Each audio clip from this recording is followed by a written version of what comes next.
in defensively. And we get a stop going in the half. 1, 2, 3. Attack, attack, attack.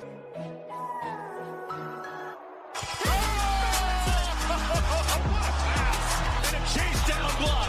He erased it. 3. Bingo! It's showtime! MVP, baby! He didn't do that, did he? Slam dunk! Tie game with 5 seconds remaining! He shot!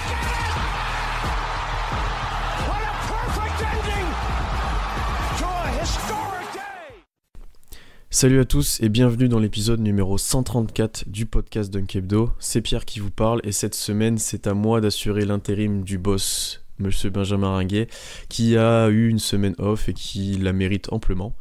Avec moi pour cet épisode, un seul homme et sûrement pas insatisfait du début de saison de ces Grizzlies. Ça va, tranquille. Tom, je dirais Tom. pas satisfait et pas insatisfait non plus. Enfin, on est à 3-2. On a perdu contre des équipes contre lesquelles on pouvait accepter la défaite. Même Sacramento, même s'ils sont pas forcément très très forts, mais ils jouent correctement. Enfin, toi aussi tu peux en parler. Et tu peux en parler, en témoigner. Oui. Non, mais sinon, début de saison assez correct. Et j'attends de voir là bientôt avec des échéances un petit peu plus importantes. Et toi, je sais que tu as sorti un Russ and Roll dernièrement. C'est panic time, non, c'est début de saison compliqué pour nous, 0-4, n'hésitez pas à aller écouter mon analyse du début de saison d'OKC, donc dans le dernier épisode du Russ and Roll qui est sorti hier, au moment où on enregistre. C'est compliqué début de saison, compliqué. On va essayer de se relancer contre Phoenix, mais voilà, c'est très compliqué. Au programme aujourd'hui, pas Oklahoma City et pas Memphis, mais plutôt des équipes qui fonctionnent très bien depuis le début de saison et qui montrent de très belles choses sur le terrain. Les Raptors à l'est et les Nuggets à l'ouest. Franchement, c'est des équipes qui montrent de très belles choses sur le terrain. Je pense qu'ils sont quasiment en tête de leur conférence les deux. Les Nuggets doivent être deuxième. Donc on va voir ce qu'ils font leur force depuis le début de saison et éventuellement 2-3 petites surprises par rapport à des qualités de ces équipes-là. Avant d'analyser ce qui ressort des premiers matchs de ces équipes, toujours le petit rappel habituel. Suivez-nous sur Twitter @DunkHebdo ou n'hésitez pas à nous suivre aussi sur nos comptes perso. Laissez-nous des commentaires sur iTunes, laissez-nous 5 étoiles, je sais que c'est la lubie de Ben sur cette fin d'année d'avoir les 105 étoiles sur iTunes, donc allez-y, n'hésitez pas. Et surtout, n'hésitez pas à nous poser vos questions et envoyer des sujets de candidature pour le prochain Duncan Host qui devrait arriver prochainement.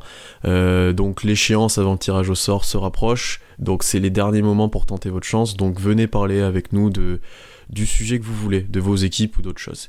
Donc on se retrouve après la pause pour parler des Raptors et des Nuggets.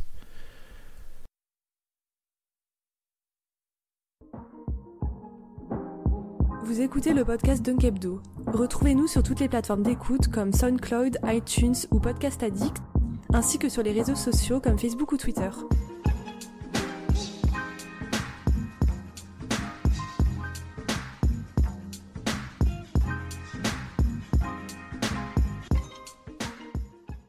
Alors Tom, on va commencer par parler de la seule équipe invaincue en NBA avec les Milwaukee Bucks, c'est les Toronto Raptors. On savait que Toronto avait le groupe et le collectif pour très bien figurer cette saison et était potentiellement un outsider pour les finales à NBA, notamment à l'Est.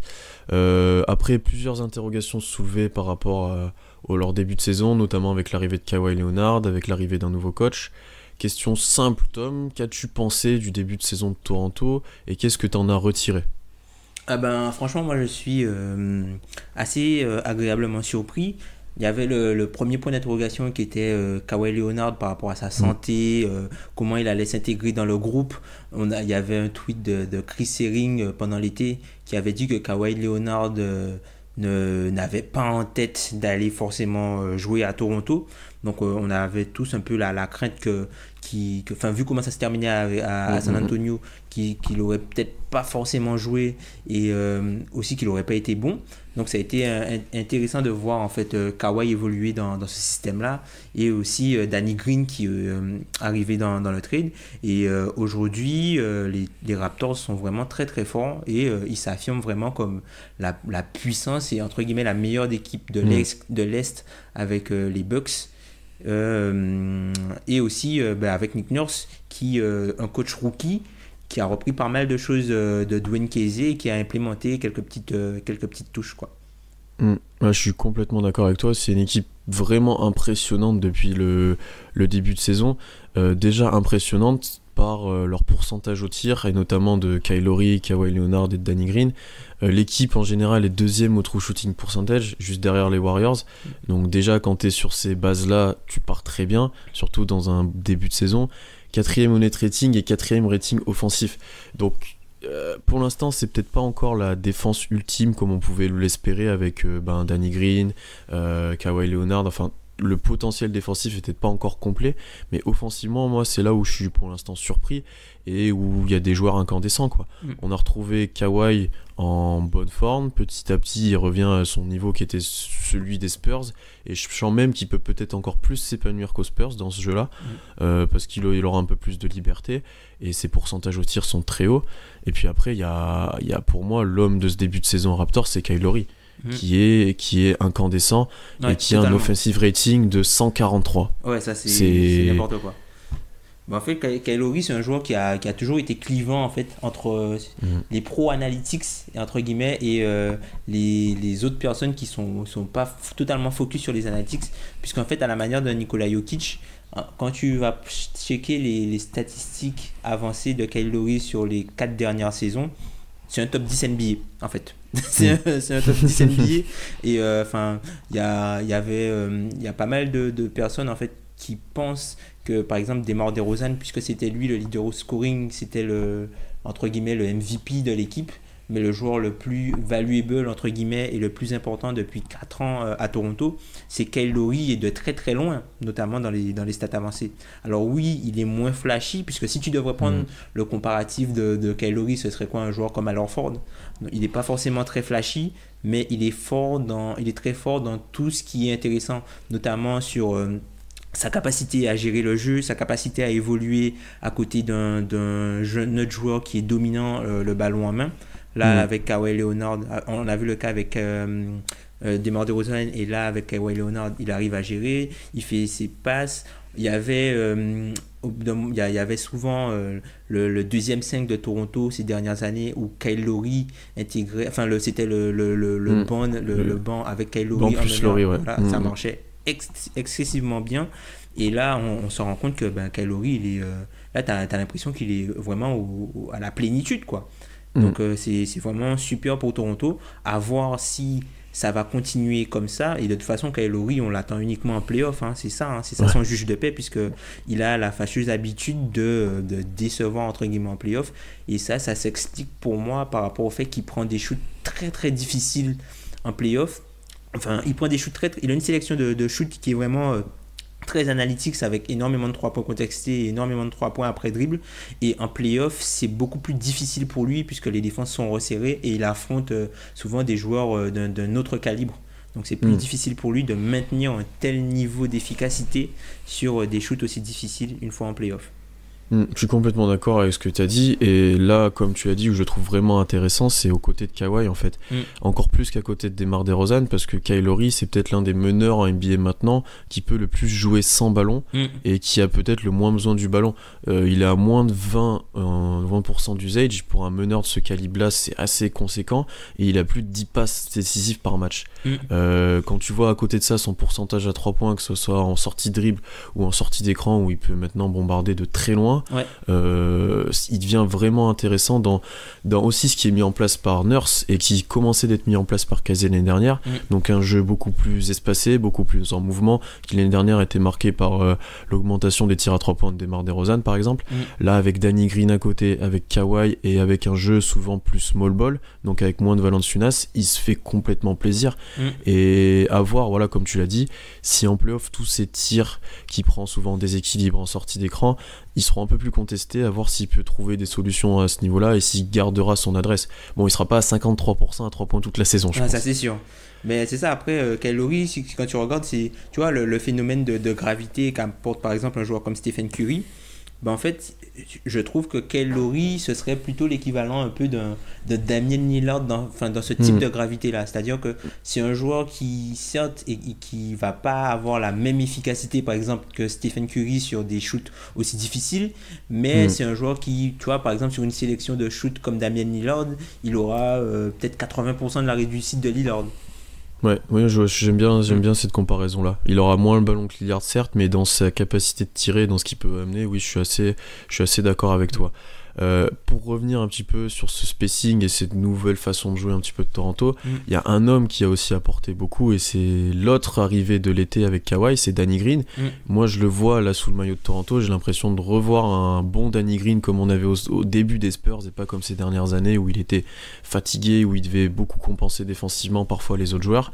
Là je le sens beaucoup plus à l'aise, beaucoup plus en confiance sur son tir, il n'hésite pas à dégainer en première intention, et il apporte vraiment ce petit plus en fait qui pour moi manquait à Toronto depuis ces dernières années en fait. En fait t'as l'impression que là il se fait plaisir en fait dans le système. T'as l'impression qu'il est libéré. Après il est aussi en année de contrat, donc ça peut s'expliquer. L'an dernier c'est un joueur qui a expliqué dans son podcast personnel qu'il a lancé que par exemple que lui il en voulait pas à Kawhi Leonard, puisque il a été aussi, il a eu une blessure l'an dernier qui a été mal diagnostiquée par les Spurs et par le staff médical des Spurs. Et finalement, il s'est dit que lui aussi, peut-être qu'il aurait dû prendre un deuxième avis, mais il l'a pas fait parce qu'il avait une confiance totale dans l'organisation, et c'est avéré qu'il avait mal été diagnostiqué et qu'il jouait blessé la saison dernière. Donc c'est quelque chose qui est derrière lui. Il s'est soigné, ils ont pu décider ce qu'il avait, il s'est soigné, et là tu le vois revigoré, il est très intéressant. Ouais. Défensivement, ce que propose Toronto, c'est visuellement c'est très très fort. Notamment dans la communication entre les joueurs, comment ils s'adaptent sur les switches. Tu te rends vraiment compte que défensivement, le fait d'avoir Kawhi Leonard sur le terrain à la place de DeMar DeRozan dans ton 5 majeur, t'as l'impression qu'ils jouent avec plus de sérénité.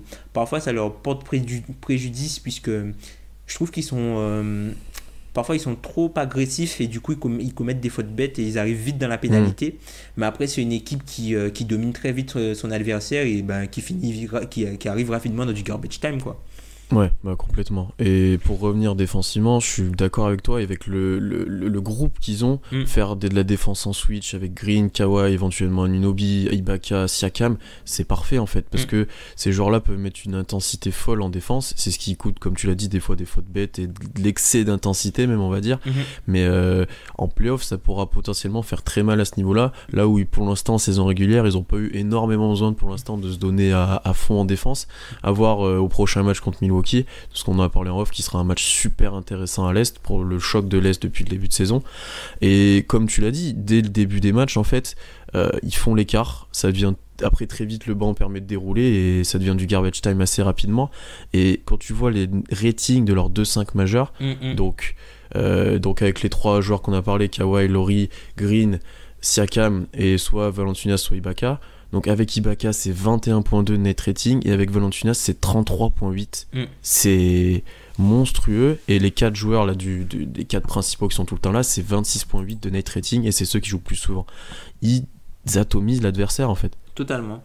Après c'est aussi dû, je pense, à Kawhi, qui est très très agressif en début de match offensivement, et ils mettent vite en fait la pression sur l'adversaire, puisque même dans leur système en fait, certes t'as un jeu de passe, mais leur jeu de passe en fait, t'as l'impression que c'est pour donner à Kawhi un mismatch rapide, et dès qu'ils ont le mismatch, Kawhi attaque le mismatch, et généralement ça finit dedans, soit il trouve une passe, soit il trouve un drive, soit il attaque et il va finir fort. Le mec, t'as l'impression qu'il est inarrêtable, et quand tu regardes bien, t'as tous les joueurs de Toronto qui sont super collectifs.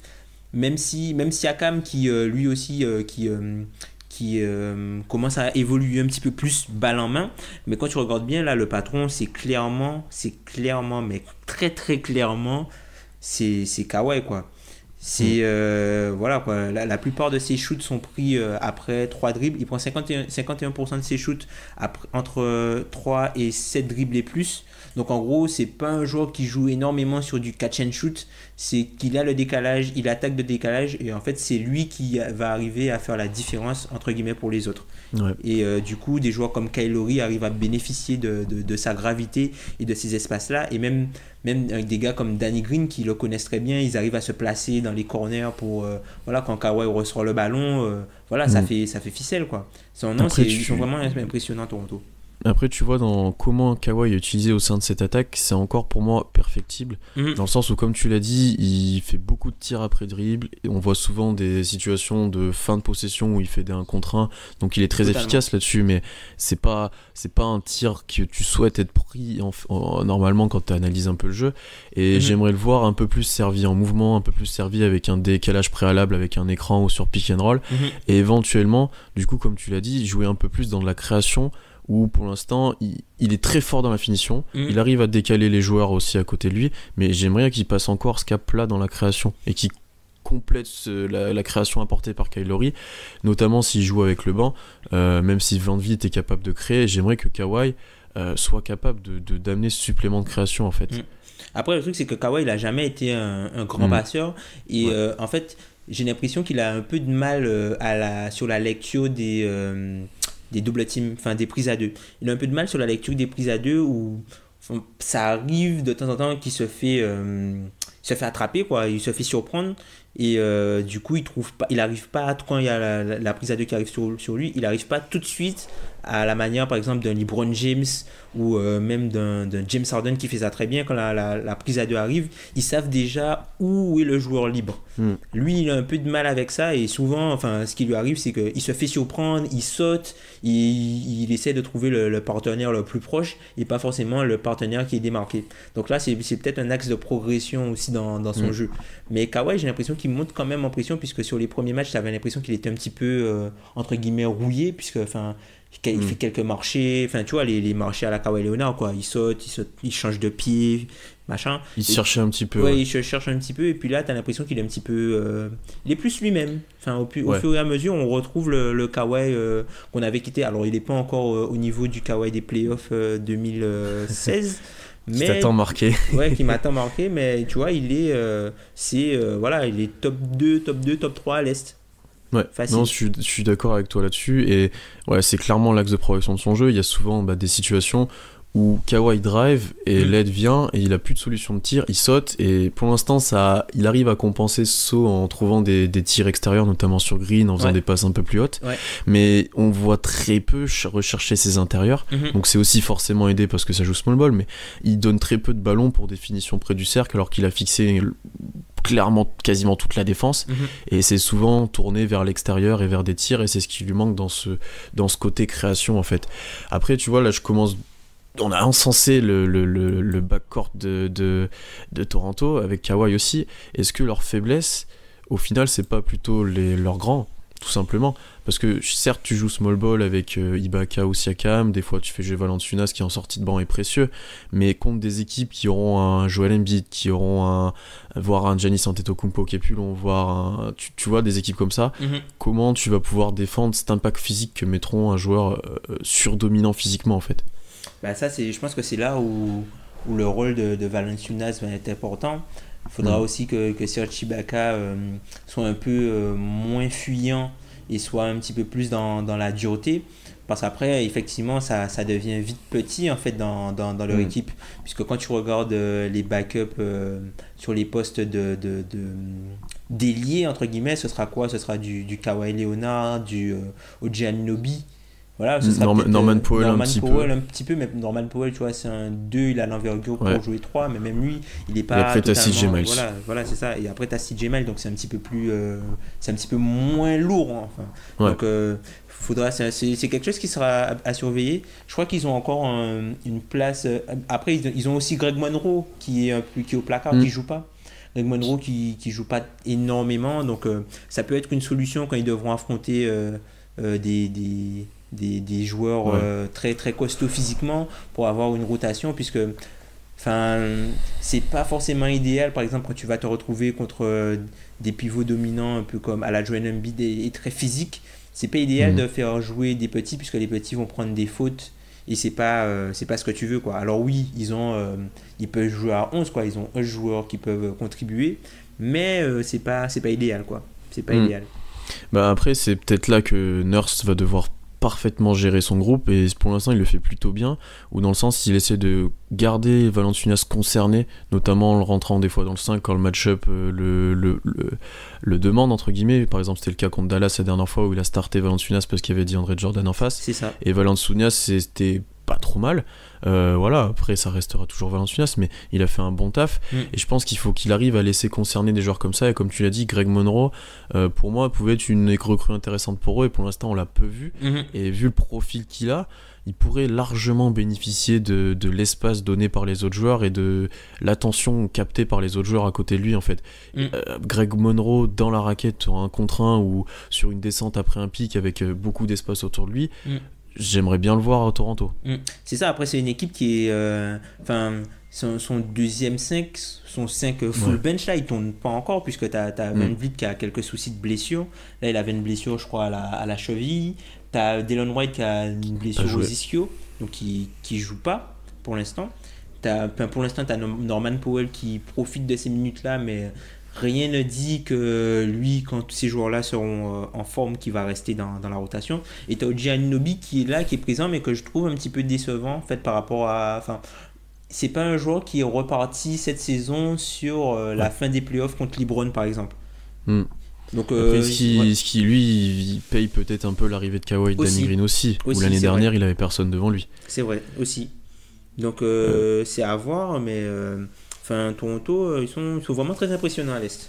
Sur le potentiel, après, tu regardes le potentiel du banc, t'as plus de 10 joueurs en fait. Ouais, c'est ça. Il y a peu d'équipes qui peuvent se vanter d'avoir ça, complètement. Dylan Wright, j'ai hâte de le voir aussi revenir parce que son côté slasher et de capacité à aller au cercle au milieu de cette attaque-là, ça peut être vraiment intéressant. À voir comment ça se profile ensuite. Il y a même eu Antonio Brown, je crois qu'il y a eu des minutes à un moment contre Dallas et qui a mis une intensité défensive assez folle, qui a gagné pas mal de ballons. Tu vois, ils arrivent à faire concerner un peu tous leurs joueurs et à laisser tout le monde un peu dans le jeu et prêt à rentrer quoi qu'il arrive, quoi. Et ça, je pense que Nurse a apporté un petit impact là-dessus.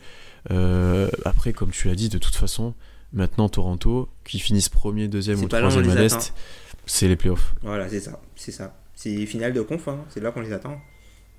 Il faut qu'ils arrivent là au minimum. Tu les mets finale de conf ? Non, c'est là qu'il faut qu'ils arrivent au minimum. Minimum. Tu as l'un des 3 meilleurs joueurs de la conférence. Tu dois arriver en finale de conf. C'est ça l'objectif, hein.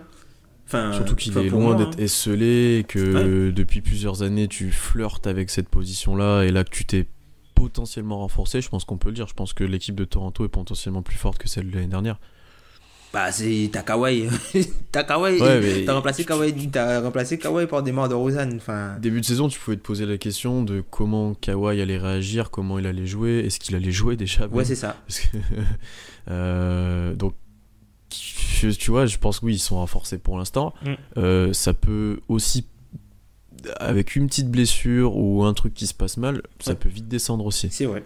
Faut pas trop s'enflammer, mais je pense que leur objectif, ça devrait être ça, hein. Parce qu'ils ont fait Kawhi Leonard venir parce qu'il leur manquait la pièce, il leur manquait le joueur top 5. Voilà, c'est ça qui leur manquait en fait, puisqu'ils avaient tout ce qu'il y avait autour, mais il leur manquait le joueur qui fait la décision, pour dire ça en français, le joueur qui fait la décision et qui est capable de prendre le match à son compte quand tu affrontes le gratin. Et c'est censé être Kawhi maintenant. Voilà, donc à voir, eux on les attend vraiment, parce que voilà, ça fait combien d'années on se dit t'as toujours la colonne, l'article de mec d'ESPN en décembre, est-ce que les Raptors sont vrais ? Est-ce qu'ils sont réels ? Est-ce qu'on doit y croire cette année ? Ça doit faire 3 ou 4 ans que c'est la même chose. Chaque année, il y a un truc de différent. On trouve toujours un angle pour attaquer. Et puis finalement, ils sortaient à LeBron. Donc là, on va voir. LeBron n'est plus là. Après, maintenant, il va falloir attendre de voir aussi contre les grosses équipes, et notamment à l'Ouest, que les Raptors ont proposé. Ils sont beaucoup restés à l'Est pour l'instant, où ils n'ont pas eu d'énormes confrontations, à part peut-être contre les Celtics et contre les Wizards, où c'était assez serré. Sans Kawhi. Oui, sans Kawhi, en plus, les Wizards sans Kawhi, donc donc c'était, voilà, là on va voir contre les Bucks rapidement, après il y a le match contre les Lakers et les Jazz qui arrivent aussi dans le mois, contre les Pélicans, c'est là qu'aussi on va pouvoir juger cette équipe-là. Quand tu vas aller voyager à l'Ouest, plusieurs matchs d'affilée. Et les Bucks lundi, là, le match des Bucks, moi je l'attends. Hein. Le match face à Giannis et Middleton, ça va être très très intéressant, je pense. C'est un match, pour les fans de NBA, c'est un match que je pense qu'il faudra rester devant son écran pour regarder ça. Parce que je pense que ça voudra marquer clairement le territoire. Parce que Boston fait un début de saison un peu lent, a du mal à se mettre en route, même si défensivement c'est toujours très fort, offensivement c'est encore en dilettante. Les Bucks et les Raptors semblent être déjà en pleine bourre quasiment. Ouais. Et Philly qui a un petit peu décroché. Ouais. Philly qui est un petit peu décroché, qui semble être un petit peu en retrait par rapport à ces équipes-là. Enfin, en termes de talent, on sait que, Philly, ils ont Simmons, Embiid et il y a une petite astérix autour de Markel Fultz. Mais tu sais qu'en termes de talent, cette équipe-là, il n'y a personne qui devrait lui faire peur aussi de son côté. C'est une équipe qui peut avoir le meilleur joueur sur le terrain. Je sais qu'on n'est pas forcément d'accord avec cet adage-là, mais c'est une équipe qui, en termes de niveau plafond, peut avoir le meilleur joueur d'une série de playoffs sur l'intégralité des playoffs, quoi. Enfin, c'est pas dit que Joel Embiid ne peut pas être le meilleur joueur de l'Est à la fin de la saison. C'est vrai. Après, à voir comment se règlent leurs problèmes de fit, leurs problèmes aussi de santé, parce que les Sixers doivent gérer ça. L'Est va être pas aussi intéressant que l'Ouest, peut-être un peu moins serré, mais le haut de l'Est risque d'être très intéressant cette année aussi, honnêtement, vu le début de saison qu'on connaît. D'autres choses à rajouter sur les Raptors, Tom ? Non, pas grand chose à rajouter, mais content pour Nick Nurse, puisque c'est un coach qui aurait peut-être pu être sous pression très tôt. Ouais. Puisque la franchise a de hautes attentes, ça aurait vraiment pu tourner au scénario catastrophe, quoi. T'imagines si Toronto ils étaient à 0-5 avec t'as fait un move pour virer Kawhi et récupérer Kawhi et virer DeRozan, ça a l'air de plutôt bien fonctionner aux Spurs. Kawhi, si lui s'était pas bien intégré, il y aurait eu des questions. Finalement, est-ce qu'il aurait pas, il y aurait déjà eu des petits bruits. Est-ce qu'il faut pas transférer Kawhi Leonard pour récupérer quelque chose en échange? Est-ce qu'il va re-signer là-bas, tout ça? Mais pour l'instant, ils évitent tout ça. Donc, à voir quand les temps seront plus difficiles, comment ce groupe-là va tenir, quoi. Puis tu t'étais quand même séparé du coach de l'année. Aussi. Qui fait un bon boulot aux Pistons, qui arrive à maximiser Blake Griffin. Oui, Pistons qu'on va sûrement aborder dans l'overtime, notamment le cas Blake Griffin. On va passer maintenant à l'ouest, donc on va aller du côté du Colorado, et on va parler des Nuggets. Les Nuggets qui sont à 4-1 et qui sont la seule équipe à avoir fait chuter les invincibles Warriors, dans un très beau match d'ailleurs, plus défensif qu'on aurait pu penser, c'est ça. Notamment pour Warriors Nuggets. En fait, quand j'ai vu jouer les Nuggets et quand j'ai checké les stats après, j'étais assez surpris de comment ils gagnaient les matchs et de les stats qui ressortaient. On aura l'occasion d'y reparler, mais est-ce que, honnêtement, Denver, Tom, est-ce qu'on y croit vraiment ? Est-ce qu'on les met aussi haut que ça ? Denver, c'est un peu tu vois, c'est vraiment, on y revient en fait. C'est que Denver, c'est un peu le cheval de bataille des mecs pro analytics. Puisqu'en fait, quand tu regardes l'équipe de Denver, c'est... En termes d'analytics, tu as Gary Harris qui ressort très fort dans les stats avancées. Tu as Nikola Jokic qui ressort très très fort dans les stats avancées.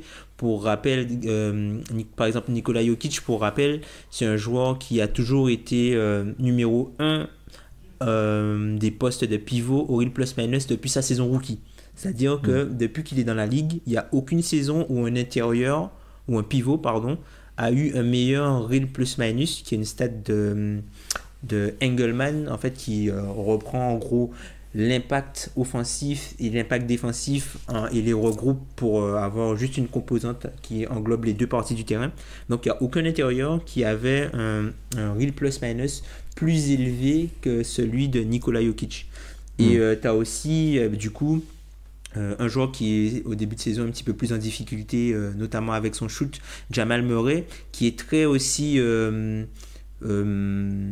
qui est très analytics friendly, on va dire, puisque c'est un joueur qui peut rappeler quand il est chaud, on va dire un joueur comme Damian Lillard par exemple.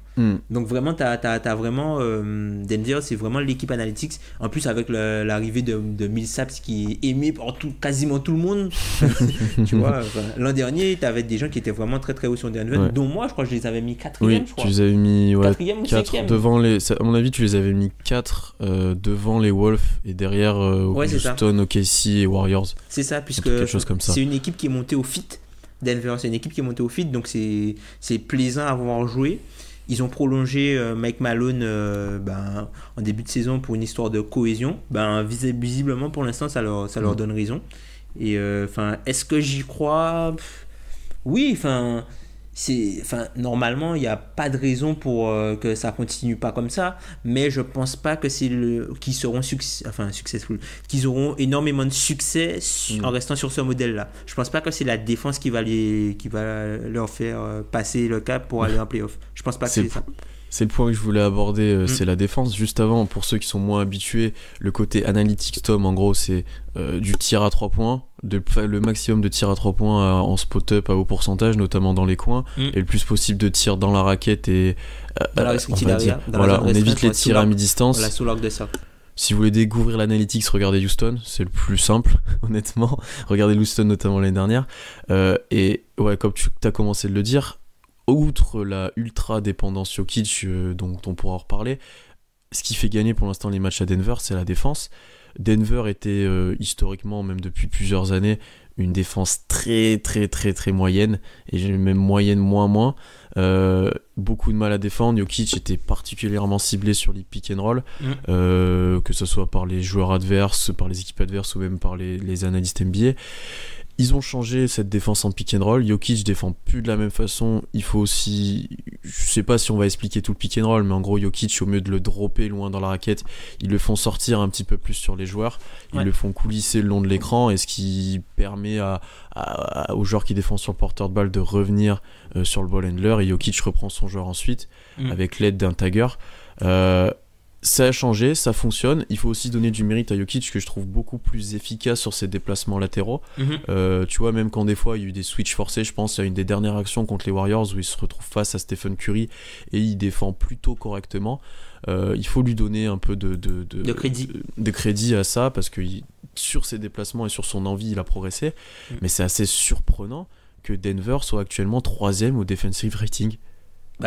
Totalement, hein. Personne, si on m'avait dit ça, si on m'avait dit qu'en début de saison, que voilà, après une semaine de saison régulière, que Denver aurait eu une attaque très moyenne et une défense parmi les meilleures de la NBA, je l'aurais pas cru du tout. Alors que offensivement, c'est une équipe qui a quand même pu voir Jokic faire un carton, notamment face à Phoenix. Et même, tu vois, par exemple, contre les Warriors, c'est une équipe qui réussit plus particulièrement aux Warriors sur les dernières années, sur les 3-4 dernières années. Mais globalement, les matchs qu'ils gagnent face aux Warriors, c'est surtout des concours de puissance. Voilà, c'est des concours de tir, en fait, qui gagnent des barrages de 3 points. L'an dernier, c'était déjà le cas. L'année d'avant, je me souviens de ce match-là où Juancho, je crois, il met 7 sur 7 à 3 points ou un truc comme ça. C'est surtout sur des barrages de 3 points. Et là, ils arrivent à tenir une attaque comme les Warriors, très très prolifique, à moins de 100 points, quoi. Donc c'est vraiment très bien, quoi. Pour poser statistiquement un peu cette défense, le defensive rating pour l'instant est de 101.1. Et l'année dernière, Utah c'était à peu près les chiffres de Utah l'année dernière, de ce que j'ai comparé, et l'année dernière ils étaient à 109.9 Denver, donc c'est un progrès considérable, et honnêtement on s'attendait pas à ça. Moi je m'attendais à ce que l'attaque soit toujours potentiellement en feu, qu'en défense ils essayent de compenser mais que ça fonctionne de manière moyenne, que l'apport de Millsap un peu plus en forme aurait aidé, alors que pour l'instant c'est pas le cas. Et en fait, il joue à l'inverse de ce que moi j'attendais. Et beaucoup parlent du changement sur les écrans. Et les petites stats là-dessus, j'ai pu regarder combien de points par possession ils prenaient par le ball handler sur le pick and roll et combien par le rollman. Ils prennent autant de points par le ball handler, donc 0,86 par possession. Par contre, sur le rollman, ils sont passés de 1,07 l'année dernière, maintenant c'est 0,74. Donc en fait c'est clairement sur cette descente du grand, sûrement sur les switches ou avant où Jokic était en difficulté et on pouvait donner la balle au grand, etc., où ils ont progressé, et sûrement aussi dans l'aide défensive où Gary Harris joue un rôle important souvent parce qu'il est à l'opposé de la balle et c'est lui qui vient couper cette descente du grand. Bah, non seulement ça, mais même quand tu regardes bien, t'as l'impression qu'il y a quand même un petit facteur chance par rapport au fait qu'ils aient une super défense, puisque c'est une équipe qui donne à peu près 38% des shoots à l'adversaire au cercle. Ils sont 21e de l'NBA, c'est-à-dire qu'ils donnent énormément de shoots rentables, et quand tu regardes même dans les corners à 3 points, ils sont 29e. C'est-à-dire qu'ils donnent à peu près 10% de shoot des adversaires de Denver sont dans le corner. Et quand tu vas regarder la réussite, bah, elle est faible. La réussite est très faible. Donc tu te dis, est-ce que c'est vraiment de la grosse défense ou est-ce qu'il y a un peu le facteur change? Je pense que c'est un peu des deux. Ouais, je suis d'accord avec toi là-dessus. Je pense que c'est un peu des deux et je pense que ce sera un chiffre qu'il faudra observer dans les semaines à venir pour voir est-ce que la défense se maintient ou est-ce que la défense chute complètement puisque le facteur chance n'est plus présent. Après, vu la défense qu'ils ont mis en place, ils vont forcément avoir parfois des difficultés sur les tirs dans les corners. C'est ce qui est principalement recherché après sur ces situations-là, en fait. Donc, il faudra bien checker cette stat comme Tom le préconise. Et après, là, comme tu as commencé de le dire, maintenant, offensivement, ils mettent rien, en fait. Non. On parle d'une équipe qui normalement est surefficace et qui met beaucoup de tirs par Murray, par Harris, potentiellement Millsap, par Barton, même qui faisait des grosses sorties en sortie de banc l'année dernière. Là, cette année, les chiffres à 3 points, ils sont catastrophiques. Ils sont avant-derniers au pourcentage. Il n'y a que Oklahoma City qui est pire, et ça, je pense que c'est normal. Mais avant-dernier au pourcentage pour une équipe de ce type-là, c'est quand même surprenant. Il shoot à 30% à 3, il shoot à 30% à 3 points. C'est famélique pour une équipe qui en prend autant. Alors certes, ils ont perdu Will Barton, remplacé par Torrey Craig, qui est le joueur pour lequel ils se sont hard-capés. Ils l'ont signé avec une partie de la taxpayer mid-level, donc du coup, ils ne peuvent pas passer au-dessus de la taxe. Ils se sont hard-capés eux-mêmes, enfin, ils se protègent d'eux-mêmes. Donc pour ce joueur-là, du coup, qui heureusement est un joueur qui sert avec la blessure de Will Barton et qui est vraiment un joueur très focus défensif, quoi, là, qui était leur tout contract l'an dernier. Et même, il y a aussi le facteur Paul Millsap qui, j'ai parlé un petit peu de Jamal Murray, mais Paul Millsap, offensivement, c'est très très compliqué. Alors non seulement il a énormément de mal à 3 points, alors oui, sa shot chart est très analytique puisqu'il a pris pour l'instant aucun tir à mi-distance depuis le début de la saison. Mais à 3 points, il ne met pas dedans. Et dans la restricted area, il ne met pas dedans du tout. Il est à 8 sur 18 sous le cercle. Il a 8 sur 18 sous le cercle. C'est vrai que Millsap, sachant qu'il ne met rien dedans et qu'il apporte peu offensivement, il est largement délaissé par les défenses adverses qui portent leur attention sur les shooters, qui eux sont une réelle menace normalement. Et ça se traduit aussi par une baisse du nombre de tirs à 3 points pris, qui en fait que Denver est maintenant la 24e équipe au tir à 3 points tenté. Moi, c'est quelque chose, ça, qui pour une équipe comme Denver me surprend complètement, en fait. Et au-delà du pourcentage mauvais, ils doivent rechercher ces tirs-là avec les effectifs qu'ils ont. Même Jokic est particulièrement adroit à 3 points, normalement. Donc tu devrais rechercher en priorité ces tirs-là. Ah, totalement, hein, mais visiblement non. Ça a été remplacé par visiblement, les tirs à 3 points ont été remplacés par des shots mid-range, quoi. Soit des tirs sous le cercle, soit des un petit périmètre, sauf que c'est pas en termes analytiquement parlant, c'est pas ce qui est idéal pour eux. Donc ça aussi, ce sera, je pense, un truc à observer de leur côté, voir est-ce que l'attaque va pouvoir se réadapter ou est-ce qu'ils vont après, je pense que ça doit être aussi un gros problème d'adresse. Hein. Je pense que c'est surtout un gros problème d'adresse. Quand ils mettront dedans, je pense que les défenses seront un petit peu plus agressives sur les shooters et ça va ouvrir d'autres brèches. Ouais, je suis assez d'accord avec toi. Après, il y a un point que je voulais aborder avec toi aussi, c'est ce qu'on n'est pas face à une Jokic dépendance un petit peu. On en parle depuis le début de saison, il est vraiment fort, il a fait une performance monstrueuse le soir où il y a eu la bagarre Houston-Los Angeles Lakers qui du coup est passé un peu inaperçu, mais un triple-double de quasiment 100% avec rien, aucune perte de balle, rien. C'était presque inédit dans l'histoire. Il est vraiment bon, il a encore développé son jeu offensif, notamment j'ai vu pas mal de choses passer sur comment il est capable maintenant de poster son joueur en partant en dribble quasiment des 3 points. Donc en fait il dribble des 3 points, il se tourne dos, il est capable lui de dribbler et d'effectuer ses dribbles pour poster son joueur, ce qui est assez létal comme arme, parce que normalement les grands joueurs sont pas capables de faire ça. Est-ce qu'on n'est pas face à une dépendance de Jokic, que ça soit dans l'organisation, dans la finition? Bah totalement, enfin puisque c'est c'est en gros le hub entre guillemets. Nikola Jokic, c'est le joueur c'est le joueur central du système, et voilà, c'est tout est autour de lui. Les Américains ils disent le linchpin, je sais pas comment traduire ça en français, mais en gros c'est vraiment la pièce centrale de pierre la angulaire. Machine. Voilà, la pierre angulaire, voilà, c'est ça, linchpin. Ouais, ça doit être ça. La pierre angulaire du système de jeu. Donc je pense qu'il y a effectivement une dépendance, et c'est une dépendance qui est pour l'instant qui peut pas encore être suppléée par des joueurs comme Jamal Murray, parce que même si à Denver tu as tous les joueurs qui sont capables de shooter, passer, dribbler, mais tu as un joueur qui fait ça de façon élite, et du coup tout le jeu repose sur lui. Gary Harris aussi qui fait un très très bon début de saison. Gary Harris, c'est pas un joueur qu'on attend forcément à la création, c'est un joueur qui est très intelligent, qui va profiter des cuts, qui profite de l'attention des autres ça. En fait. C'est un joueur qui est très très intelligent de ce côté-là, quoi, qui arrive à anticiper les mouvements de certains joueurs pour après lui aller dans des positions où il sait qu'il n'aura aucun souci. Il arrive à bien lire les défenses. Il a vraiment progressé de ce côté-là. Et pour revenir sur Jokic, il a un usage qui est énormissime, quoi. Il est à presque 30 de usage. Pour un pivot, c'est énorme. C'est quoi? Il y a qu'Embiid qui fait des choses comme ça. Et lui, sur son usage, quand tu regardes, il a un assist percentage de 32. Enfin, c'est énorme. En gros, Nikola Jokic distribue un tiers des passes décisives qui sont faites sur le terrain à Denver. C'est énorme.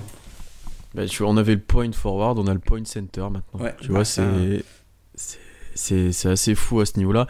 Et après, tu vois, on en parlait de Gary Harris, on en avait parlé cet été, je crois, au moment de sa prolongation, que potentiellement l'un de ses axes de progression, c'était de la création, c'était de pouvoir marquer par lui-même et pas uniquement dépendre des autres. Pour l'instant, c'est ce qu'il arrive à peu près à montrer, mais sa qualité première, c'est de couper, de profiter des écrans, profiter des coupes et des fixations des autres. Et là où c'est un peu plus dur parce qu'on le voit moins faire, et c'est Jamal Murray qui est beaucoup en difficulté là-dessus, qui crée beaucoup moins, qui est moins droit, qui est en difficulté sur ce début de saison, alors que ça aurait pu être potentiellement la saison de son explosion. Ça doit être sa 3e. Il a fait 2 bonnes saisons avant.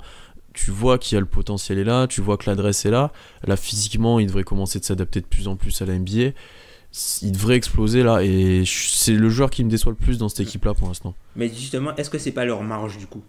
Oui, complètement. Puisque si lui commence à se réveiller, je pense qu'offensivement, les tirs que tu vois qui sont pris à mi-distance, là, c'est lui qui les prendra à 3 points. Hein. Ce sera pas la même histoire. Ce sera pas la même histoire. Le problème, c'est que si Murray commence de mettre à 3 points, tout va potentiellement se débloquer en attaque derrière aussi. C'est-à-dire que tu vas gagner de l'espace dedans, Harris aura plus d'espace aussi, Jokic pourra encore plus jouer ça 1 contre 1. Totalement. Peut-être que Millsap sera un peu plus libéré aussi, pourra reprendre confiance sur des tirs faciles. Tu vois, ça peut vite se débloquer aussi offensivement. Totalement d'accord avec toi, rien à ajouter là-dessus.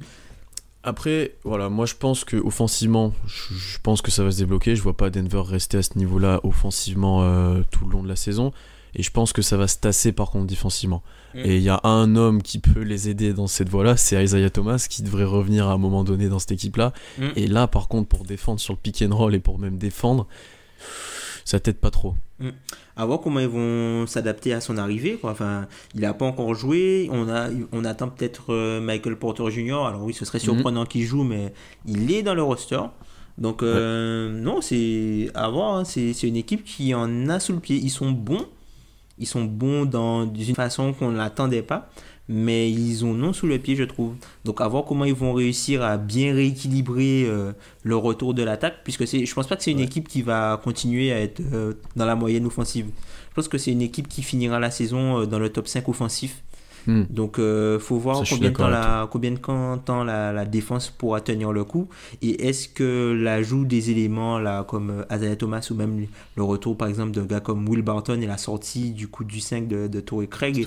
Voilà, tu auras peut-être moins de minutes aussi pour des gars comme Trey Lyles, des gars comme Juancho qui jouent un petit peu ces derniers temps. Donc à voir comment tout ça va s'articuler. En tout cas, Mike Malone qui était pour moi le coach le plus sous pression au début de saison, même devant Scott Skiles. Ouais. Il a été prolongé. Voilà, c'était pour moi le coach avec le plus de pression puisque voilà, il était en année de contrat et Denver avait fait des choses cette saison et puis ça fait 2 ans qu'il manque les playoffs comme ça. Donc pour moi c'était le coach le plus sous pression.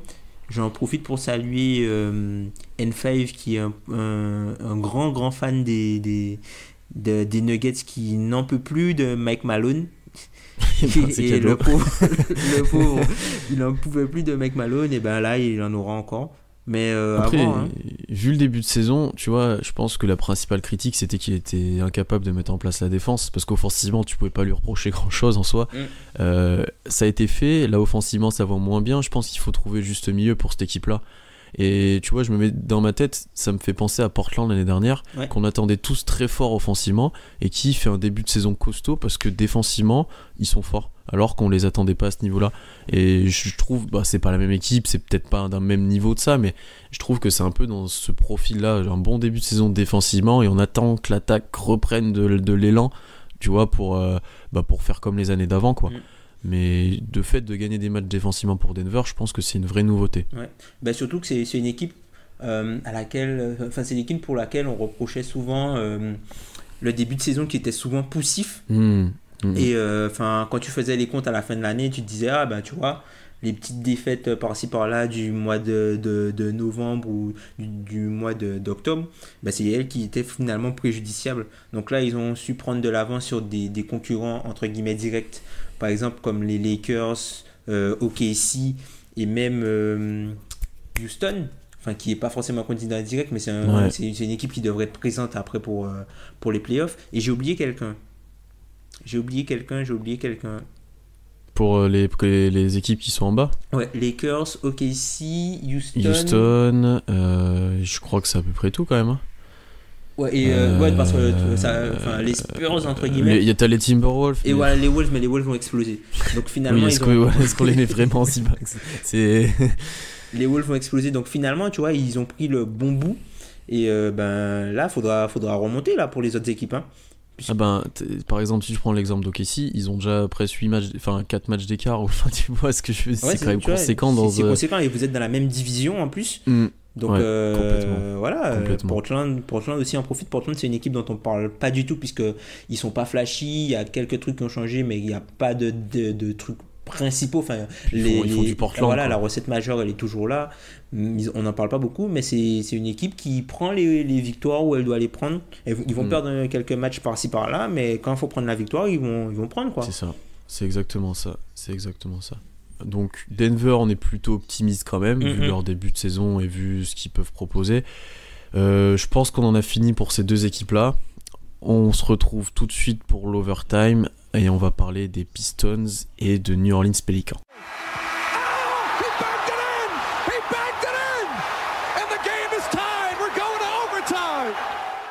Alors en overtime, on a choisi de parler de deux équipes aussi qui ont marqué le début de saison et qui étaient invaincues jusqu'à il n'y a pas très longtemps, jusqu'à cette nuit même, si je ne me trompe pas.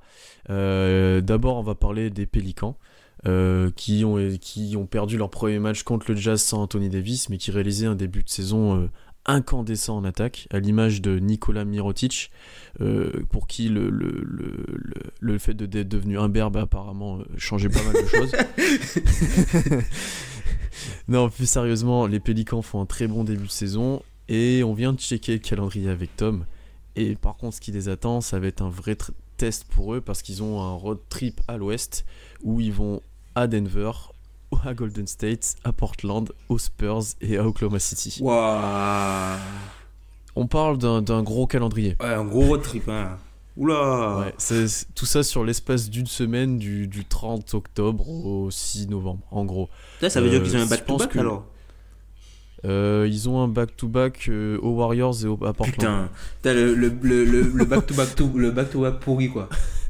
Celui-là est costaud. Donc concrètement, qu'est-ce qu'on attend des Pélicans sur ce road trip? Est-ce qu'ils doivent prouver qu'ils sont vraiment contenders à l'Ouest cette année? Ah, bah, s'ils sortent de ce road trip en positif, c'est bien. Hein, s'ils sortent du road trip à 3-2, c'est bien. Hein, sachant que c'est une équipe qui a joué Utah hier quand même. Enfin, ils ont joué Utah hier sans Anthony Davis qui avait un petit problème au coude. Donc il faut absolument qu'Anthony Davis soit remis pour qu'ils attaquent ce road trip là, puisque là on aura vraiment l'occasion de jauger l'équipe et de jauger la paire d'intérieur avec Mirotic, Chambers, comme tu l'as si bien nommé, Julius Randle et Anthony Davis contre des places entre guillemets fortes de l'Ouest, quoi, des concurrents directs pour les playoffs. Pour revenir un petit peu sur leur début de saison, ce qui a été plutôt marquant, c'est déjà l'adresse extérieure de Mirotic et des autres joueurs, et une attaque complètement incandescente, mais aussi cette attaque marquée par une pace de plus en plus élevée et qui semble être clairement la politique de jeu des Pélicans actuellement. Totalement, enfin, depuis l'après-Cousins, c'est-à-dire que depuis que DeMarcus Cousins s'est blessé et pour le All-Star Game de l'an dernier, quoi. Enfin, ils ont replacé Anthony Davis en tant que pivot. Et du coup, l'équipe court beaucoup plus, chute beaucoup plus vite, joue beaucoup plus écarté. Et Anthony Davis, lui aussi, fait beaucoup plus de dommages. Et c'est Iries qui fait, on voit que maintenant, il attaque carrément les joueurs balle en main en partant de la ligne à 3 points. Enfin, voilà, quoi. Le mec il a atteint un niveau supérieur, on va dire, et le fait d'être aussi fort, ça bonifie entre guillemets ses partenaires, puisque c'est beaucoup plus facile de jouer avec une machine comme ça, quoi. Complètement et le fait d'avoir cette pace aussi, je trouve que ça convient parfaitement à l'équipe, à leur effectif, dans le sens où ton meneur titulaire est Elfrid Payton. Donc Elfrid Payton, il est ce qu'il est, on sait qu'on n'en est pas très fan dans ce podcast, mais autant le faire jouer sur de la vitesse qui est principalement sa qualité, c'est de pouvoir jouer vite, potentiellement sur de l'open court, trouver des passes et voilà, de mettre du rythme, ça il est largement capable. Tu joues en plus avec Jrue Holiday à côté qui peut être dans l'intensité, sanctionné à 3 points. Mirotic, quand il arrive en trailer, même s'il est à 9 mètres, c'est dedans. Enfin, tu vois, t'as l'avantage complètement physique et de course à ce niveau-là, parce que Davis en poste 5, je vois pas qui peut vraiment le suivre, sachant que c'est plutôt un poste 4 de base. Donc je pense que ça a complètement du sens qu'ils sont en train de mettre en place par rapport à ça. Et est-ce que Julius Randle, toi je sais que t'en es un peu fan, comment il s'inscrit lui dans cette politique d'attaque? Julius Randle, il fait du Julius Randle. Enfin, on sait que Randle c'est un joueur qui est plutôt individualiste entre guillemets, mais tu vois, c'est un gars qui est très intéressant sur des situations de catch and go, c'est-à-dire qu'il récupère le rebond un peu à la Westbrook, et tu vois, il a la capacité, malgré sa taille et sa lourdeur entre guillemets, de pouvoir mener des contre-attaques, puisqu'il est très rapide et très puissant. Et en fait, Julius Randle, c'est un mismatch perpétuel. Enfin, je sais qu'il y a pas mal de personnes qui sont pas d'accord avec moi pour ça, mais pour moi, Julius Randle, c'est un gars qu'on peut... pour moi, c'est un peu une licorne, entre guillemets. Alors, pas dans le sens licorne classique, c'est-à-dire le grand intérieur qui peut switcher sur...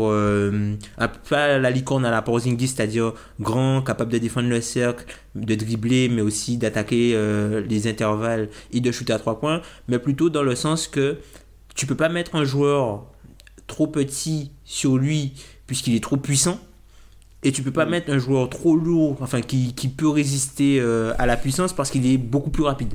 C'est dans ce sens-là en fait, pour moi, Julius Randle c'est un mismatch perpétuel, et du coup quand tu le mets à côté de joueurs comme Anthony Davis, c'est très compliqué en fait. Oui, je suis complètement d'accord avec toi. Tu vois, il apporte à cette équipe, il apporte ne serait-ce que de la différence au niveau des postes, et tu vois, quelque chose de nouveau qu'il n'avait pas avant.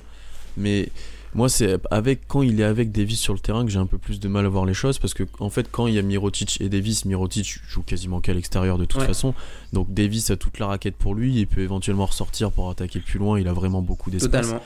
Alors que quand il est avec Randle, et ben c'est à Davis en fait de jouer ce rôle de Mirotic et d'être plutôt dehors, et de Randle occupe beaucoup plus la raquette. Et c'est pas la situation que je préfère pour un Anthony Davis. Ouais, tu vois, je préfère voir Anthony Davis soit balle en main pour driver, soit sur un pick and roll avec Holiday où il a énormément d'espace dans la raquette avec des shooters autour et où ça peut arroser dans tous les sens. Le trio fonctionne plutôt bien. Enfin, moi j'avoue que c'est pas une équipe que j'ai énormément vu jouer malgré mon nouveau statut de fan des Pelicans selon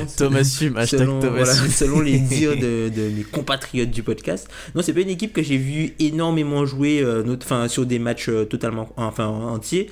J'ai vu pas mal d'highlights et puis quelques séquences de jeu, quoi, un quart de temps par-ci par-là. Non, moi je trouve ça intéressant en fait, parce que c'est logique. C'est logique avec l'effectif. Ça par contre, il faut pas l'enlever, que c'est utilisé de façon logique et c'est recherché de manière... ils essaient de faire fitter tout le monde ensemble et tout, et ça c'est un bon point d'encouragement. Ouais, c'est ça, puisque t'as des gars entre guillemets random, quoi. Eton Moore, le mec, qui était... Toujours ce poste 3 qui reste...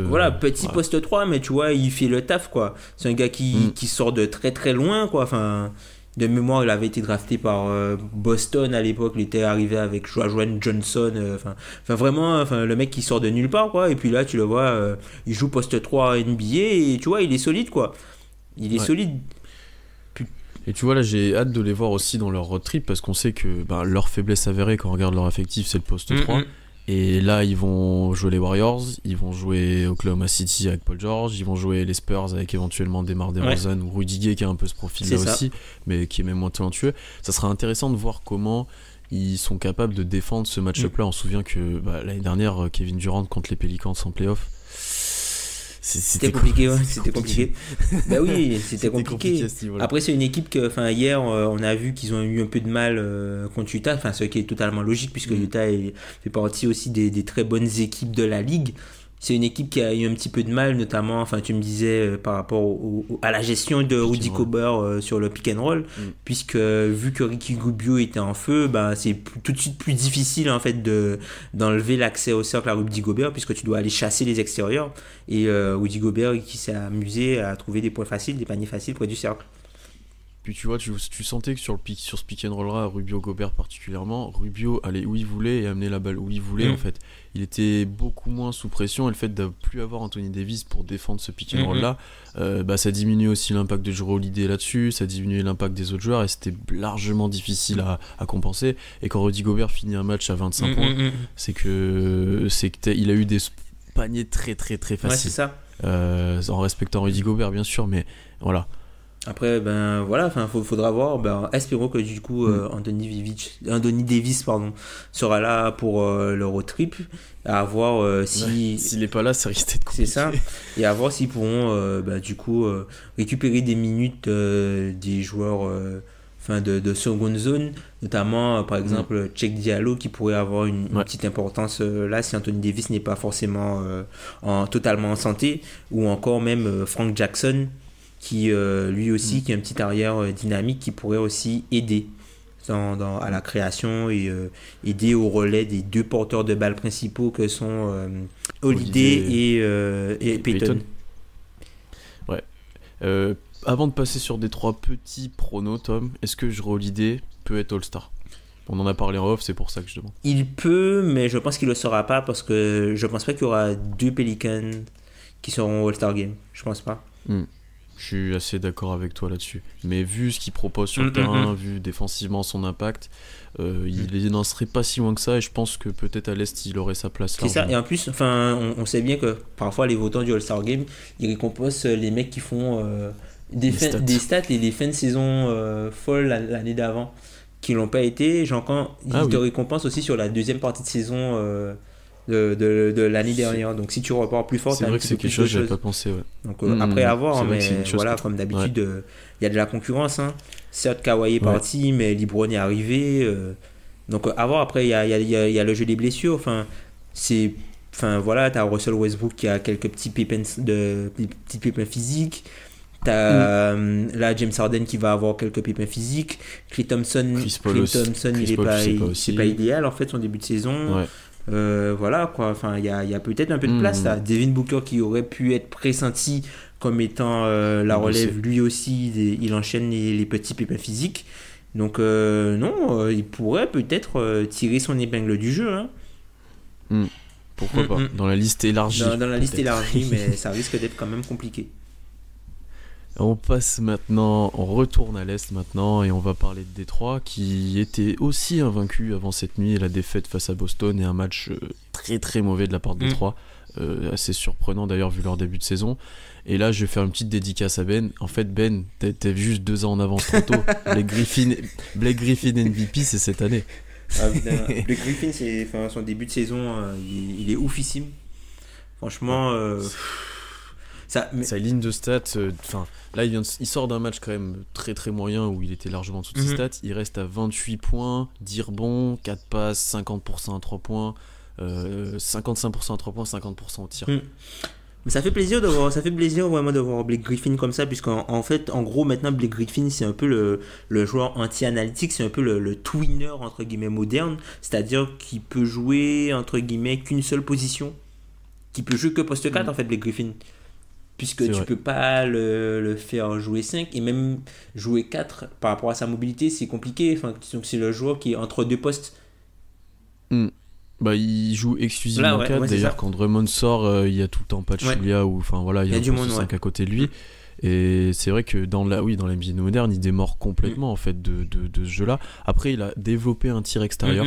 Qui lui permet d'évoluer dans cette optique-là et il est vraiment efficace là-dessus, même quand c'est post-dribble ou sur des pick and roll pour sanctionner, il est assez intéressant là-dessus et il évolue de plus en plus. Donc en fait, dans ce qu'on attendait de Blake depuis un moment, c'est d'être une sorte de meneur. C'est ça, point Blake. C'est point Blake. Il joue meneur, il a la balle en main, il prend des 3 points, il drive, il joue sur pick and roll avec Drummond. À côté de lui, Reggie Jackson et Ish Smith, on en a parlé en off un petit peu, ils ont beaucoup moins de ballons, ils jouent off c'est ça. Et ils jouent souvent ensemble d'ailleurs, ce duo là. On peut voir que c'est un peu Kazé qui arrive à répliquer un petit peu des trucs comme Toronto, jouer avec des meneurs et tout ça. Non, t'as des trucs qui sont vraiment t'as des trucs qui sont vraiment pas mal, pardon. Oula, je suis fatigué. T'as des choses qui sont vraiment pas mal et tu vois bien que Kazé, là, il a vraiment un gros rôle là-dessus où il maximise vraiment le talent de ses meilleurs joueurs et il essaye de faire fitter les autres autour, quoi. Donc c'est pas quelque chose qui était évident à faire depuis le départ, mais Détroit c'est une équipe solide et qui avec un coach comme Kazé va jouer très proche de son niveau plancher, quoi. Mais après tu es assez d'accord avec toi dans la maximisation. On a Drummond du coup qui a toute la raquette pour lui et qui fait un chantier tout soir après soir qui s'est au niveau du rebond et des putbacks, de toutes ces choses là, c'est monstrueux l'impact qu'il a, même si défensivement et encore dans ses moves même au panier c'est limité, juste par le physique et sa présence c'est considérable. Griffin qui joue en point Blake, Reggie Jackson du coup qui depuis un moment n'est plus le meneur qu'il était, qui autant lui donner des ballons off-ball où il est toujours été à peu près correct en catch and shoot pour être gentil, et tu complètes ça avec un Luke Kennard qui est un jeune joueur sur qui t'attends pas mal au niveau du shooting.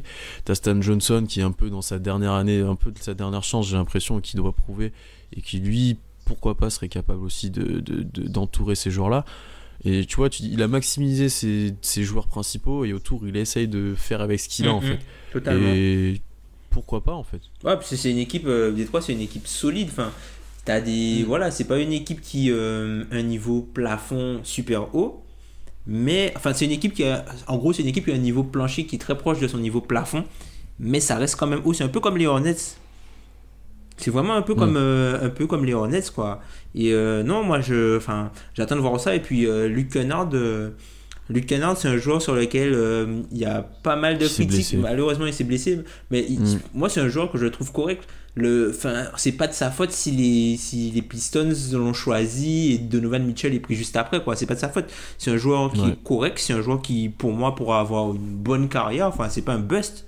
Luke Kennard, c'est vraiment pas un bust. C'est sûr que si tu le compares uniquement à Donovan Mitchell qui fait partie des meilleurs joueurs de cette classe de draft, alors oui, ça fait un petit peu tâche, Mais pour moi, ça peut être un bon role-player d'avenir pour cette équipe-là, quoi, Luke Kennard.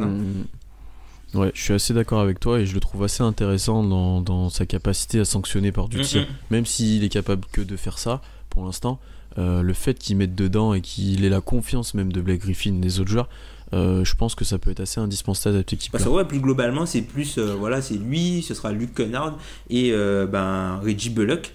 Ce sont les deux joueurs qui auront la green light, entre guillemets, comme on dit, pour artiller de loin, quoi, et pour créer de la gravité et du spacing pour les autres équipes.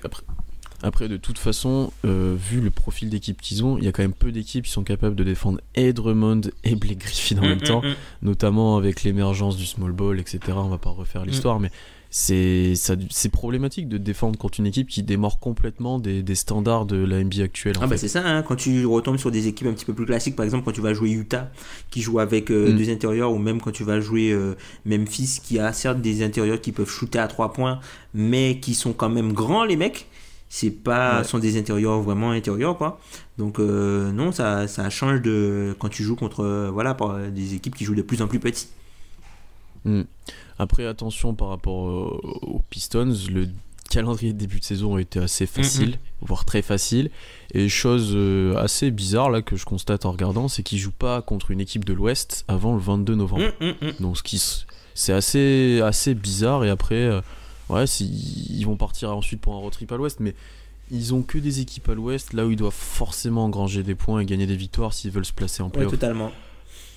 Ils doivent battre les Nets, ils doivent battre ces équipes-là pour pouvoir bien se positionner et bien ensuite négocier assez sereinement les road trips à l'Ouest qui vont arriver ensuite, je pense. Faudra grappiller des victoires sur le bas de l'Est, où malheureusement se situent actuellement les Cavs. Il faut qu'on finisse sur les Cavs. On a dit qu'on a parlé que des bonnes équipes, des équipes invaincues, mais il faut parler des équipes invaincues aussi dans l'autre sens, on va dire. Des équipes qui n'ont pas gagné. Les Cavs, on se demandait depuis un moment qu'est-ce que donnerait cette équipe sans LeBron James. Et ben voilà. C'est compliqué, les Cavs. J'ai regardé un petit peu. C'est compliqué. Après, je comprends pas en fait ce qui. Tyronn Lue, il essaie de faire un mix entre les jeunes et les vieux, je sais pas, les vieux entre guillemets, et les expérimentés. Je sais pas, peut-être s'ils essaient il essaie peut-être de créer des habitudes il veut pas mettre que des jeunes entre eux sur le terrain pour pour qu'il y ait quand même un petit peu de cadre, pour qu'il y ait quelque chose, mais ça marche pas. Ça marche pas. Ça marche juste pas. Et puis il y a un trop gros costume pour Cedi Osman. Cedi Osman, c'est pas LeBron James. Oui, c'est complètement ça. En fait, ils ont juste l'équipe qui start est la même, mais c'est Cedi Osman dans le rôle de LeBron James. Et d'ailleurs, tu vois, je viens d'avoir une alerte Twitter de Woj. Tyronn Lue vient de se faire. Non, sérieux. Comme ça, on parle vraiment de choses d'actualité, même en direct. Et c'est le coach. Ils auront un coach intérimaire, c'est un assistant qui va prendre la place. Donc Tyronn Lue vient de se faire. Tu vois, indirect. Voilà, ça prouve bien ce qu'on est en train de dire, c'est qu'il y a un problème de fonctionnement. Tyronn Lue, il était archi critiqué alors qu'il jouait les finales. Là, tu le vires alors que tu joues rien. Peut-être pour recommencer sur un nouveau départ, mais il y a quelque chose qui se met pas en place. Attends, mais il est remplacé par Larry Drew. Oui, c'est pas forcément bien mieux. C'est coach intérimaire, voilà, c'est voilà. Larry Drew, mec. Que veux-tu, Tom? Larry Drew, mec, c'est le mec. Larry Drew, c'est le mec qui avait les Bucks là. Oulala. Non. Ça s'annonce moyen côté Cave, la suite des événements. Et en fait, on sent que la franchise est quand même clairement à l'arrêt depuis le départ de LeBron et qu'ils se sont pas. Dans un sens, c'était pas aussi traumatisant que le premier départ, mais même là, ils sont pas prêts de s'en relever en fait. Même avec Colin Sexton et. Alors les autres jeunes, mais à voir si Kevin Love se fait transférer à voir s'il se fait transférer à partir du 15 janvier, puisqu'il sera éligible à un transfert. On verra bien comment cette équipe-là. Après, ils vont te dire, de toute façon, les Cavs, ils ont leur pick protégé top 10. Leur pick doit partir à Atlanta, donc je pense qu'ils seront quand même dans le bottom 10 de la ligue. Donc à voir après, puisqu'ils n'arrivent pas à gagner avec Love. Même si la Love est blessé, ils n'arrivent pas à gagner avec lui. Donc, ils n'arrivent pas à gagner contre Atlanta non plus. Donc. Ah oui, ils se font mitrailler contre Atlanta parce que la défense de Cleveland... Alors on a vraiment critiqué la défense des Bulls qui semble aller un peu mieux bizarrement alors que Chris Dunn n'est pas là. Après peut-être qu'ils affrontent aussi des adversaires un petit peu moins coriaces, je pense. Faible, ouais. Donc qu'ils ont ils ont réussi à débloquer leur compteur. Ils ont une winning streak. Bon, attends, il y a des équipes qui n'ont pas gagné encore. Hein. Donc oui, c'est vrai. Non, c'est bien. Enfin, mais la semaine dernière, je disais que ça va être dur de perdre contre Atlanta, pardon. Les Cavs ont réussi. Trae Young, sauf s'il y a un Trae Young game, mais Trae Young a fait le Trae Young game. Et les Cavs ont réussi. Mais c'est même pas qu'ils perdent contre Atlanta, ils se font démonter en fait contre Atlanta parce que Kevin Love commence bien le match, il a pas mal de bonnes possessions, il est très efficace. Et puis tout d'un coup, le jeu des Cavs s'effrite et boum, Trae Young game et ils se prennent 20 points dans la gueule. Enfin, c'est gros turnaround quoi. Bon, Cleveland va pas spécialement mieux, donc on va se le dire, mais au moins Tyronn Lue ne sera plus critiqué et il reste en fait un seul critique coach. Le coach le plus critiqué en NBA sera donc officiellement Billy Donovan maintenant. Ah, j'ai Bibi Corsa aussi. Ah oui, c'est vrai, mais et Scott Skiles, donc il reste quand même des sacrés prétendants. OKC est aussi sans victoire. J'ai pu en parler longuement dans le Rock'n'Roll que je vous invite à écouter et à partager et autres. Tom, une petite remarque sur OKC? OKC, moi j'attends que la défense se mette en place. Moi j'ai envie de voir cette équipe là avec Westbrook et j'ai envie de voir cette équipe là avec un PG dans un autre rôle que celui de Kyle Korver. Oui, après je comprends totalement ce que tu veux dire et c'est une très bonne comparaison, mais j'ai aussi l'impression que PG c'est le rôle qu'il veut se donner parfois et ce qui me chagrine autant que toi, dans le sens où parfois il préfère tirer, préfère bombarder alors que l'action ne mène pas à ça et enfin tu vois qu'il y aurait autre chose à faire. Oui, puisqu'il prend des shoots super compliqués en fait, Paul George. Il prend que des shoots hyper compliqués tout le temps en fait. Alors c'est bien beau de pointer du doigt les déficiences entre guillemets de Billy Donovan puisque tu as l'impression qu'il n'a pas forcément de poigne sur ses joueurs et puis moi comme j'aime bien le dire la patte du coach tu la vois plus globalement sur la seconde unit puisque c'est la NBA, c'est une ligue de joueurs et peu importe ce que le coach veut, après ça dépend vraiment des équipes dans l'élite, mais voilà, c'est les joueurs qui vont dire que tu peux décider une action ou mettre un système en place, c'est le joueur qui appelle des systèmes, machin, il t'écoute pas, voilà. Donc c'est vraiment le banc où c'est là où tu as des choses un petit peu plus appliquées en fait. Et tu as l'impression que ce soit Dennis Schroeder ou que ce soit Raymond Felton, c'est pareil. C'est pareil. Il n'y a pas de... C'est pareil, c'est dommage quoi. Enfin, le jeu ne change pas et j'espère vraiment que ça va arriver. Moi j'étais parmi ceux au sein de la rédaction du site qui étaient les moins hauts sur OKC par rapport à des limitations que je vous ai expliqué sur Twitter, notamment à Benoît, toi et à We Are Thunder. Et non, moi j'attends vraiment de voir. Mais faudra que vous augmentiez au moins, faudra que vous soyez au moins 15e à l'attaque quoi. Vous pouvez pas continuer à être aussi mauvais en attaque puisque votre défense ne vous sauvera pas. Hein. Non, pas la défense actuellement ne nous sauvera pas et c'est surtout que tu peux pas sauver de tels pourcentages. C'est ça. Tu peux pas sauver. Puisque même avec Robertson ne va pas forcément améliorer votre pourcentage de tir de 1. Il va pas forcément améliorer votre spacing et la façon dont vos adversaires vont vous défendre de 2. Et surtout, on ne sait pas quel André Robertson va revenir. Oui, c'est vrai, c'est complètement vrai aussi. C'est une chose qu'on avait pu discuter aussi. Donc, non, mais je te rejoins là-dessus et j'ai dit pas mal de ces choses-là dans le Rock'n'Roll où j'ai pu détailler pas mal les problèmes défensifs, offensifs. Il y a des gros problèmes. Ils peuvent être réglés, c'est certain, mais il y a beaucoup de travail. Il y a beaucoup Amidou le sang. Et Amidou le sang, comme on l'appelle avec Alan, va encore faire des bons matchs. Ne vous inquiétez pas. Non, je pense qu'on va s'arrêter là. C'était un super épisode. Et on a pu parler de bonnes équipes et de moins bonnes. Putain, et même commenter en direct à une relou, c'est quand même exceptionnel. Larry Drew, Ça nous arrive mais rarement. mais le pire, c'est que Larry Drew, c'est pas bien mieux en fait. Hein. Ouais, c'est... Après, c'est de l'intérim, j'ai l'impression, de ce que j'ai compris. Larry Drew, quoi. Enfin, la dernière saison de Larry Drew, c'est la saison où c'est l'année rookie de Giannis, en fait. C'est l'année rookie de Giannis où les Bucks sont le pire record de NBA et finalement ils récupèrent Jabari Parker. Ah oui, ça doit être C'est ça la dernière année de Larry Drew. Oh là là là là là là. Bon, les Cavs auront un top 2 de draft l'an prochain. Bon courage aux fans des Cavs. Oui, au moins, oui, l'objectif est clair. Bon courage aux fans des Cavs. Je rappelle, n'hésitez pas à postuler pour le Duncan Host. Ça sera un plaisir pour nous de parler avec vous de votre sujet. Le tirage au sort sera fait par le patron prochainement.